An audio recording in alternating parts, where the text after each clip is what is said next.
Hello, good morning. അപ്പം നമ്മളിന്ന് പതിവ് പോലെ ഒരു ഡെയിലി വ്ളോഗായിട്ട് തന്നെയാണ് വന്നിരിക്കണേ. അപ്പം എൻ്റെ കാപ്പി ഞാൻ ചൂടാക്കി അവിടെ വെച്ചിട്ടുണ്ട്. പിന്നെ ഇന്ന് നമ്മൾ ദോശയ്ക്ക് തലേ ദിവസം അരിഞ്ഞു വെച്ചിട്ടുണ്ടായിരുന്നു കേട്ടോ.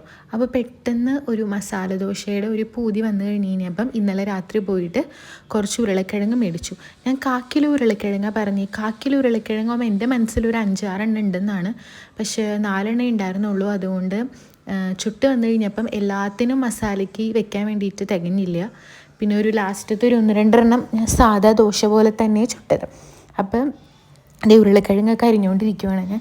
മസാല ദോശ ഇടയ്ക്ക് ഞാൻ ഉണ്ടാക്കാറുണ്ട് കേട്ടോ. വലിയ നമ്മുടെ കടയിൽ കിട്ടണ പോലത്തെ അത്ര ടേസ്റ്റിലൊന്നും കിട്ടില്ലെങ്കിലും നമ്മളുടെ ഒരു നാടൻ വീട്ടിലെ ഹോം മെയ്ഡ് മസാല ദോശയായിട്ട് സംഭവം നന്നായിട്ട് വരാറുണ്ട്. അപ്പോൾ ഇന്നലെ ചുമ്മാ ഇരുന്ന് കഴിഞ്ഞപ്പോൾ ഒരു പൂതി തോന്നിയിട്ട് അങ്ങനെ ഉണ്ടാക്കണതാണ്.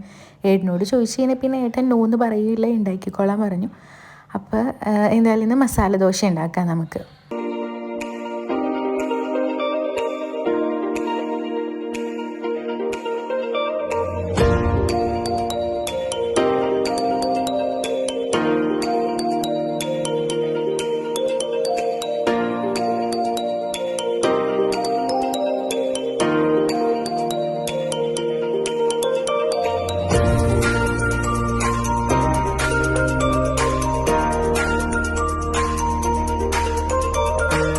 അപ്പോൾ എല്ലാവർക്കും അറിയുന്നുണ്ടായിരിക്കും. എന്നാലും ഞാൻ ചെയ്യുന്നതെന്ന് വെച്ച് കഴിഞ്ഞാൽ നമ്മൾ ഉരുളക്കിഴങ്ങ് ചെറിയ ക്യൂബ്സ് ആക്കിയിട്ട് മുറിച്ചിട്ട് കുക്കറിലിട്ട് നന്നായിട്ട് വെന്തുടയാൻ വേണ്ടിയിട്ട്. പക്ഷേ എനിക്ക് ഇതിലൊരു 3 വിസിൽ ഞാൻ കേൾപ്പിച്ചു.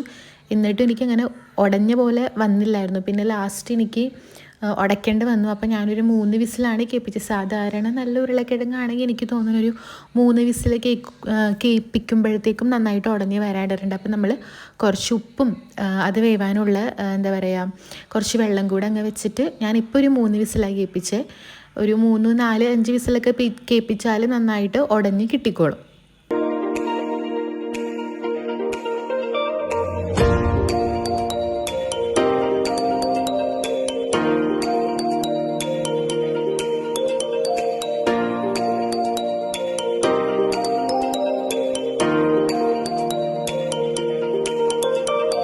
പിന്നെ അതെന്തായാലും അവിടെ കിടന്ന് വേവുന്ന സമയം കൊണ്ട് നമ്മളുടെ ചമ്മന്തിക്കുള്ളതും കൂടെ അരച്ച് വെക്കാമെന്ന് പറഞ്ഞത്. കഴിഞ്ഞ ഓണത്തിന് എന്താ പറയുക ഓരോ കറികൾക്ക് വേണ്ടി ഫ്രഷായിട്ട് തേങ്ങ ചിരകാൻ വേണ്ടിയിട്ട് പൊട്ടിച്ച് വെച്ചിരിക്കുന്നത് ചിരട്ടകളാണ് ആ സൈഡിൽ കാണണത്. അപ്പോൾ വേറെ പുതിയത് നീ പിടിക്കണ്ട, അതെല്ലാം കൂടെ തുറക്കാമെന്ന് വിചാരിച്ചിട്ട് നമ്മൾ ചമ്മന്തി ഇറക്കി. ചമ്മന്തി എന്ന് പറയുമ്പോൾ ഞാൻ ജസ്റ്റ് ഒന്ന് ഫ്രൈ ചെയ്തിട്ടാണ് ചെയ്യണത്. അപ്പോൾ അതുകൊണ്ട് ഉണങ്ങിയതാണെങ്കിലും നമുക്ക് അങ്ങനെ ഫ്രൈ ചെയ്യണത് കൊണ്ട് ചമ്മന്തിക്ക് വലിയ എന്താ പറയുക ടേസ്റ്റ് വ്യത്യാസമൊന്നും വരില്ലല്ലോ. അപ്പോൾ അതുകൊണ്ട് അങ്ങനെ ചെയ്യാമെന്ന് വിചാരിച്ചു. അപ്പോൾ അപ്പോഴത്തേക്കും ഞാനിപ്പോൾ എന്താ ഉണ്ടാക്കാൻ പോണേ, ഉരുളക്കിഴങ്ങ് ഇനിയാണെന്ന് തോന്നുന്നത്. ചമ്മന്തി അരച്ച് വെച്ചിട്ടേ ഉള്ളൂ എന്ന് തോന്നുന്നു. അപ്പോൾ അതിന് സോറി ഇത് ചമ്മന്തിക്ക് വേണ്ടിയിട്ടുള്ളതാണ്. ഞാൻ കുറച്ച് തേങ്ങയും ഒരു പകുതി സവാളയും കൂടി എടുത്തിട്ട് ചട്ടി വെച്ചിട്ട് ഒരു ഇച്ചിരി വെളിച്ചെണ്ണ ഒഴിച്ച് ഞാനൊന്ന് റോസ്റ്റ് ചെയ്തെടുക്കും. പിന്നെ അതിൻ്റെ ഉള്ളിലേക്ക് നമ്മളുടെ ഒരു നുള്ള് പുളിയും പിന്നെ മുളക് പൊടിയും കൂടി ഇട്ടിട്ടാണ് ഞാൻ ചെയ്യുന്നത്. ഓൾറെഡി ഞാൻ ഈ ഒരു ചമ്മന്തിൻ്റെ വീഡിയോ ഞാൻ പോസ്റ്റ് ചെയ്തിട്ടുണ്ട്. ഭയങ്കര സിമ്പിളായിട്ടുള്ള സംഭവമാണ്, ഭയങ്കര ടേസ്റ്റുമാണ്. ഞാനിപ്പോൾ ഇത് ഉണ്ടാക്കി തുടങ്ങി പിന്നെ കുറേ നാളായിട്ട് ഇങ്ങനെ തന്നെയാണ് ചമ്മന്തി ഉണ്ടാക്കുക. അല്ലെങ്കിൽ നമ്മളിങ്ങനെ റോസ്റ്റ് എന്നല്ല, ജസ്റ്റ് ഒന്ന് ഫ്രൈ ചെയ്തെടുക്കും ലൈറ്റ് ഇതായിട്ട്. പണ്ടങ്ങനെ ചെയ്യാറില്ല, ഇങ്ങനെ ചെയ്ത് തുടങ്ങി പിന്നെ മിക്കപ്പോഴും ഞാൻ ഇങ്ങനത്തെ ചമ്മന്തി ഉണ്ടാക്കാറ്.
അപ്പോൾ ചമ്മന്തിക്ക് ആവശ്യമായിട്ടുള്ള തേങ്ങയും എല്ലാം കൂടെ ഒന്ന് മൂപ്പിച്ച് അവിടെ വെച്ചിട്ട് ഒന്ന് ആറാൻ വേണ്ടിയിട്ട് ഞാൻ വെച്ചു.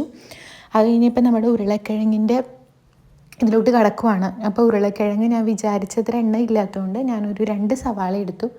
കാരണം തികയണമല്ലോ. 2 സവാള എടുത്തിട്ടും തികഞ്ഞില്ലായിരുന്നു. ലാസ്റ്റ് ഒരു 2-3 എണ്ണം എനിക്ക് നമ്മുടെ സാധാ ദോശ പോലെ ചുടേണ്ടി വന്നു.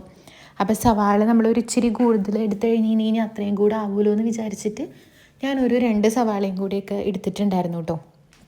അപ്പോൾ കുറച്ച് കഴിഞ്ഞപ്പോഴത്തേക്കും നമ്മളുടെ ഇതും കൂടെ നമ്മുടെ ചമ്മന്തിക്കുള്ള തേങ്ങയൊക്കെ ചൂടാറിയിട്ടുണ്ടായിരുന്നു. അപ്പോൾ ഞാൻ അതൊന്ന് ജസ്റ്റ് അരച്ചെടുത്തു. പിന്നെ നമ്മൾ സാധാ പോലെ കടുകൊക്കെ പൊട്ടിച്ചിടും, അത്രയേ ഉള്ളൂ. അപ്പോൾ നമ്മുടെ ചമ്മന്തിയും റെഡിയായി.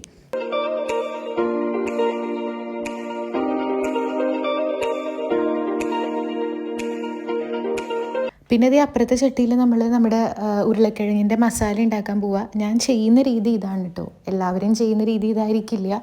വെളിച്ചെണ്ണ ഒഴിച്ചിട്ട് അതൊന്ന് ചൂടായി കഴിയുമ്പം അതിൻ്റെ ഉള്ളിലേക്ക് ഒരു 1/2 സ്പൂണോളം കടുകിടും. കടുകിട്ട് ഒന്ന് പൊട്ടിക്കഴിഞ്ഞ് കഴിയുമ്പം 1/2 സ്പൂണോളം നമ്മളുടെ ഉഴുന്നും കൂടി ഇട്ടിട്ട് അതൊന്ന് ഒരു ലൈറ്റ് ബ്രൗൺ ഷെയ്ഡ് ആവുന്നത് വരെ ജസ്റ്റ് ഒന്ന് വഴറ്റി കൊടുക്കും. പിന്നെ നമ്മൾ കുറച്ച് കറിവേപ്പില ഇടും. പിന്നെ കുറച്ച് വറ്റൽമുളക് ഇട്ടും തോന്നുന്നു. ഒരു 2 വറ്റൽമുളകും കൂടി ഇട്ടിട്ട് നന്നായിട്ടൊന്ന് നമ്മൾ ഇളക്കി കൊടുക്കും. അത് കഴിഞ്ഞ് കഴിയുമ്പോൾ നമ്മൾ 2 സവാള, പിന്നെ ഒരു പച്ചമുളക് ഇതൊക്കെ നിങ്ങളുടെ എരിവിനനുസരിച്ചിട്ട് എടുക്കാം. അതെല്ലാം കൂടി ഇട്ടിട്ട് അത് പെട്ടെന്നൊന്ന് വഴണ്ട് കിട്ടാൻ വേണ്ടിയിട്ട് കുറച്ച് ഉപ്പ്, ഓൾറെഡി നമ്മൾ ഉരുളക്കിഴങ്ങിൽ ഉപ്പ് ഇട്ടിട്ടുണ്ടാവും. അപ്പോൾ അത് നോക്കിയിട്ട് കുറച്ച് ഉപ്പും കൂടെ ഞാൻ അതിലേക്ക് ആഡ് ചെയ്തിട്ട് നന്നായിട്ടൊന്ന് ഫ്രൈ ആക്കുകയല്ല, ജസ്റ്റ് ഒരു ട്രാൻസ്പെറൻറ്റ് പോലെ ആവുന്ന പോലെ ഒന്ന് വഴറ്റിയെടുക്കും നന്നായിട്ട്.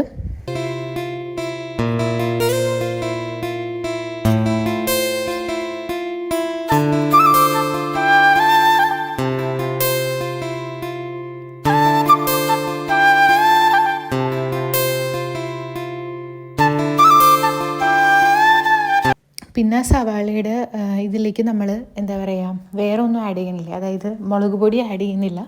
ഞാൻ ഫുൾ കുരുമുളക് പൊടിയാണ് ഞാൻ ഇടുന്നത്. മുളക് പൊടി വേണ്ടവർക്ക് മുളക് പൊടി ഇടാം, അല്ലെങ്കിൽ പച്ചമുളക് മാത്രം മതി എന്നുള്ളവർക്ക് പച്ചമുളക് ഇടാം. അപ്പോൾ ഇത് ഞാൻ നമ്മുടെ ചമ്മന്തി അരച്ചു കൊണ്ടുവന്നിട്ടുണ്ട്. അപ്പോൾ ഞാൻ അപ്പുറത്തെ ചട്ടിയിൽ കടുക് പൊട്ടിച്ച് ഇച്ചിരി വേപ്പിലയും ഒക്കെ ഇട്ടിട്ട് ഒന്ന് മൂപ്പിച്ചെടുക്കാം കേട്ടോ.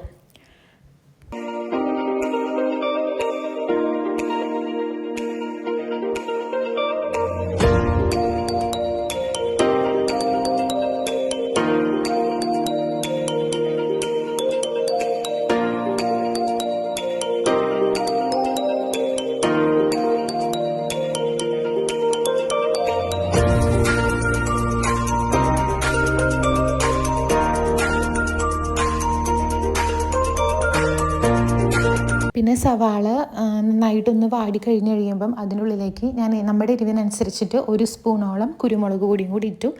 പിന്നെ നമ്മളുടെ ഉരുളക്കിഴങ്ങ് അതിൻ്റെ ഉള്ളിലേക്ക് ഇട്ടിട്ട് നന്നായിട്ടൊന്ന് ഉടച്ചെടുത്തു. അത്രയേ ഉള്ളൂ കേട്ടോ. അപ്പോൾ ഞാൻ നേരത്തെ പറഞ്ഞ പോലെ ഞാനൊരു 3 വിസിൽ കേൾപ്പിച്ചിട്ട് എനിക്ക് സാധനം വലിയ രീതിക്ക് എനിക്ക് കുക്ക് ചെയ്ത് വന്നില്ല. കുറച്ചും കൂടെ എനിക്കൊന്ന് നന്നായിട്ട് ഉടഞ്ഞ് കിട്ടിയാലാണ് ശരിക്കും നമുക്ക് ആ മസാല ദോശേൻ്റെ ആ ഒരു കൺസിസ്റ്റൻസി, ആ ഒരു മസാലയിലേക്ക് അതങ്ങ് വരുള്ളൂ. പിന്നെ ഞാൻ എങ്ങനെയൊക്കെയോ കഷ്ടപ്പെട്ട് ആ ഒരു സ്പൂൺ വെച്ചിട്ട് അങ്ങ് ഉടച്ചെടുത്തു. ശരിക്കും ഇങ്ങനെ ഉടയ്ക്കണ ഒരു സാധനമൊക്കെ ഇല്ലേ, അതൊന്നും നമ്മുടെ കയ്യിലില്ല. അതുകൊണ്ട് ഞാൻ നമ്മുടെ സ്പൂൺ വെച്ചിട്ട് തന്നെ ഒന്ന് ഉടച്ചെടുത്ത് സെറ്റ് ചെയ്തെടുക്കുവാണ്. നന്നായിട്ട് ഉടഞ്ഞ് വന്ന് കഴിയുമ്പം ഭയങ്കര ടേസ്റ്റാണ്. ടേസ്റ്റിന് കുറവൊന്നും ഉണ്ടായിരുന്നില്ല. എന്നാലും എനിക്കൊരു തൃപ്തി വരണമെന്നുണ്ടെങ്കിൽ ശരിക്കും ഒരു കുഴഞ്ഞ് വരുമ്പോഴാണ് ഒരു തൃപ്തി വരിക. പിന്നെ ഞാൻ ചില സമയത്ത് ഇതിൻ്റെ കൂട്ടത്തിൽ ഒരു ക്യാരറ്റും കൂടെ ആഡ് ചെയ്ത് കൊടുക്കാറുണ്ട് കേട്ടോ. അപ്പോൾ കുറച്ചും കൂടെ കളർഫുള്ളായിരിക്കും സംഭവം.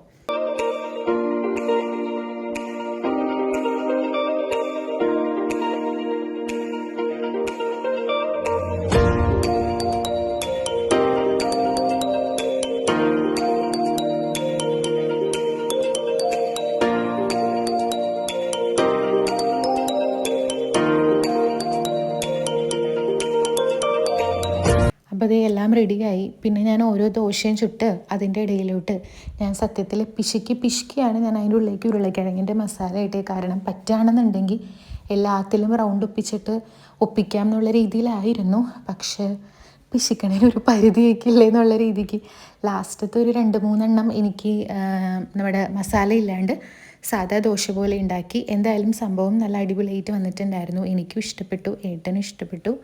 അപ്പോൾ അതേ നമ്മൾ മസാല ദോശയും ചമ്മന്തിയും ഒരു കാപ്പിയൊക്കെ കുടിച്ചിട്ട് അങ്ങനെ അങ്ങ് ഇരിക്കാൻ വേണ്ടിയിട്ട് പോവാം. അപ്പോൾ അത്രയേ ഉള്ളൂ കേട്ടോ. ശരി, ടാറ്റാ.